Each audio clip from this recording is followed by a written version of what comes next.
Bonjour à tous, eh bien nous voilà encore face à deux motos pour un comparo.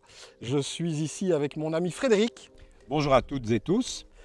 Frédéric, motard ami de longue date et motard émérite et surtout propriétaire d'une KTM Super Duke 1290R. Voilà. On a été chercher chez KTM la nouvelle, la 1390 ici présente. On a essayé de comparer au maximum. On a fait quand même une bonne centaine de kilomètres pour essayer de bien trouver les avantages et les inconvénients de chacune.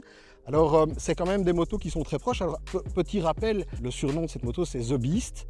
Donc elle est sortie. Il y a eu la 1.0 que j'ai été essayé au Qatar et puis la 2.0 que j'ai été essayé sur le circuit de Portimao. Je dois avouer que c'est un coup de cœur, la KTM, la 1290, c'est vraiment un des roadsters que j'ai toujours préféré. J'ai plusieurs amis qui roulent beaucoup sur route en roadster, ils me demandent toujours mon avis. Mon avis n'a pas changé, pour moi ce moteur est juste magique. Le 1290 était déjà fantastique, c'est un moteur qui est vraiment exceptionnel, il faut au moins l'essayer une fois dans sa vie. Et donc j'étais un petit peu sceptique parce que parfois le mieux est l'ennemi du bien. Au niveau châssis, on note très peu de différence. Ce sont des motos qui sont très proches l'une de l'autre. On est toujours avec du matériel épais. C'est du matériel vraiment haut de gamme, full réglable. Le setup de base de la 1390 est légèrement plus doux que la 1290, à savoir que la 1290 comme elle est là, Frédéric n'a jamais touché au réglage et celle-ci on a été la chercher chez KTM et on n'a pas touché au réglage. Et c'est vrai que quand on est passé sur des routes un petit peu difficiles avec des bosses, avec des pavés, eh bien il y avait un petit gain de confort au niveau de la 1390. Alors je vais même plus loin qu'Arnaud, je la trouvais nettement plus confortable que la mienne. Tout simplement peut-être parce que je trouvais déjà que la selle, pourtant j'ai une selle confort sur la 1290, mais que la selle de la KTM d'origine ici, 1390, était beaucoup plus confortable. Et j'ai eu cette impression-là en passant justement sur un petit kilomètre de pavé vraiment bien bosselé. Évidemment, ce qui a principalement changé sur cette moto, eh bien, c'est le cœur de la moto, c'est son moteur qui a pris un peu de cylindrée parce qu'il a forcément dû faire face aux nouvelles normes Euro. Donc globalement le moteur est aussi plus puissant, une dizaine de chevaux, je crois qu'on parlait de 180, plus ou moins 180, ici on est sur 190 sur celle-là. Et le moulin, eh bien je vais d'abord te laisser t'exprimer Fred à ce sujet. Alors, le novice qui va parler du moulin. Donc moi je suis un pilote qui aime la souplesse. Je n'aime pas les motos qui cognent. Je déteste traverser une ville avec des moteurs qui font bang, bang, bang, là, et qui vous font des secousses très désagréables. Donc, quand je suis passé de la mienne à celle d'Arnaud, j'ai tout de suite senti beaucoup plus de souplesse à très bas régime. Donc, elle cogne moins que la mienne. Ça ne veut pas dire que la mienne cogne énormément, mais à très bas régime, elle l'accepte. Alors, pour ma part, au niveau du moteur, je suis tenté de dire que l'augmentation de cylindrée n'est pas spécialement ressenti. Maintenant, le moteur est effectivement beaucoup plus souple et ça paraît étonnant, mais ils ont beaucoup travaillé sur tout l'aspect souplesse parce qu'elle est nettement plus souple.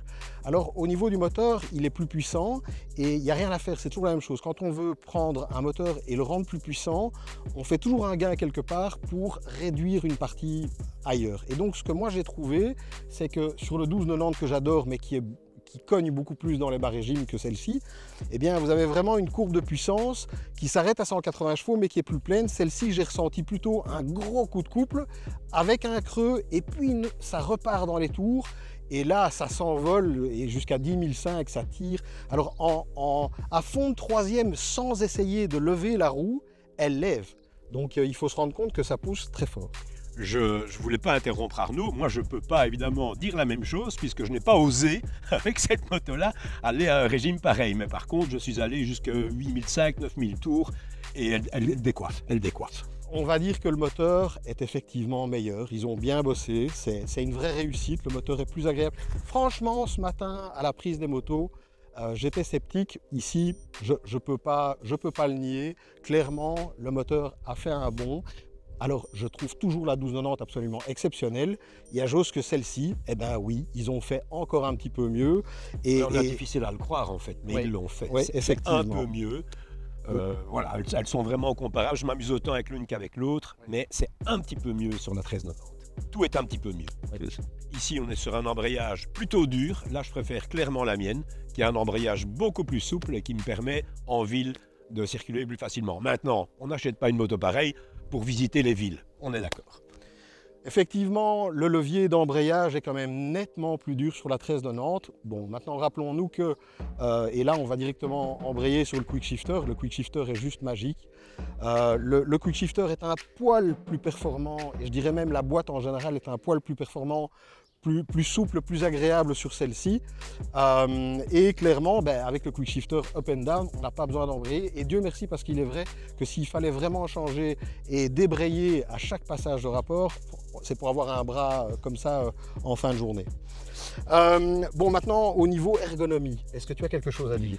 C'est difficile. Non, honnêtement, je ne veux pas influencer les téléspectateurs. Pourquoi? Parce que ma moto, elle est réglée pour ma corpulence. Ouais. Toi-même, tu le disais, Arnaud, j'ai des grandes jambes, donc le sélecteur, il est mis bas. Ouais. Toi, c'était désagréable. Donc, sur les deux motos, j'étais très bien. C'est une moto, j'ai l'impression qu'on est venu la dessiner pendant que je dormais. Donc, je me suis assis dessus. Tout est parfait. Le reste, c'est des petits réglages à gauche, à droite. Donc, l'ergonomie, et je suis assez bien placé pour vous parler de ça, puisque je vends du mobilier de bureau avec des chaises. Donc, l'ergonomie, je connais. Bureau One. Bureau One. L'ergonomie, je connais. Et donc, c'est à partir du moment où vous avez quelque chose qui vous convient, c'est un bon coup de bol, quoi. Point. Pour ma part, quand je suis monté sur la 1290 et puis que je suis repassé sur celle-là, eh bien, j'ai trouvé que j'étais peut-être légèrement plus proche du guidon sur la sienne. J'ai trouvé qu'il y avait un petit peu plus d'espace entre l'assise et le guidon sur la 1390. C'est vraiment minime, il faut vraiment passer de l'une à l'autre pour le ressentir. J'ai eu l'impression que le guidon était un poil plus large. Fred ne l'a pas ressenti, donc une fois de plus, exact ou pas, à vérifier selon la fiche technique. Mais je vais dire que pour mon gabarit, j'aurais été un petit peu mieux sur la 1290. Alors on va parler électronique, parce que c'est toujours un sujet difficile que je connais bien, heureusement. Alors on va dire que pour toi, moins. J'aime pas l'électronique. Oui, enfin comme beaucoup. Ce qui se passe, c'est que Frédéric fait partie des 95% de personnes qui achètent une moto et qui se fient au réglage de Blaze avec déjà il y a du Road, non, il y a du Rain, Road et Street. Et donc Fred a acheté sa moto et n'a pas pris de pack additionnel au niveau de l'électronique. Alors il faut savoir que l'électronique elle est pré-réglée, mais vous n'avez pas la possibilité de customiser un mode et de vraiment l'adapter à vos besoins. Donc le package électronique avec cette moto qui a le fameux package supplémentaire pour avoir des modes supplémentaires, eh bien c'est vrai que ça donne des possibilités qui sont assez dingues, à savoir que vous pouvez changer l'engine brake control, donc vous pouvez changer le frein moteur, vous avez le traction control qui tolère une certaine glisse, donc il y a plusieurs niveaux, vous avez le slide control qui permet de gérer la glisse, vous avez l'ABS qui est possible, donc c'est un cornering ABS, ça veut dire que plus vous allez sur l'angle, il va gérer l'ABS de manière différente. Il y a moyen de couper l'ABS sur la roue arrière. Donc on est vraiment sur un accastillage électronique digne d'une vraie sportive. Les possibilités sont quasi infinies. Bon alors, certes, je pense que ça s'adresse à un public dont je fais partie. Fred est très heureux avec la sienne et il est très heureux aussi de ne pas avoir tous ces réglages. Donc voilà, c'est la raison pour laquelle c'est une option. À vous de choisir si vous avez besoin de toutes ces modifications ou pas. Au niveau du look, on reste sur du KTM avec Kiska qui est donc le designer qui est derrière toute la gamme KTM. Alors on aime ou on n'aime pas. Fred adore. Voilà. Bon, comme quoi, cet achat, c'est un achat rationnel. Parce que je ne raffole pas donc du look.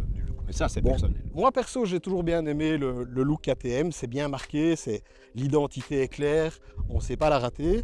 Alors le phare, comme toujours, lors d'un lancement de modèle, eh bien, il y a toujours ceux qui aiment, ceux qui n'aiment pas. On finit quand même toujours par s'habituer. Bon, moi personnellement, je trouve que le nouveau phare, il est réussi, même si j'ai une petite préférence pour l'ancien. Peut-être une question de temps. Et ce que je trouvais incroyable par rapport à ma précédente moto, c'est qu'à vitesse égale, on a beaucoup moins de vent que ça soit avec ce modèle-là ou avec la mienne. Aérodynamiquement, ces motos sont absolument parfaites. Oui, c'est vrai que globalement, c'est un peu difficile à expliquer, mais on a une relativement bonne protection et même à des vitesses qui ne sont pas autorisées, n'est-ce pas? Eh bien, ça reste raisonnable. Fred, si tu nous parlais un petit peu du freinage. Le freinage, j'ai du Brembo, comme toi d'ailleurs, non?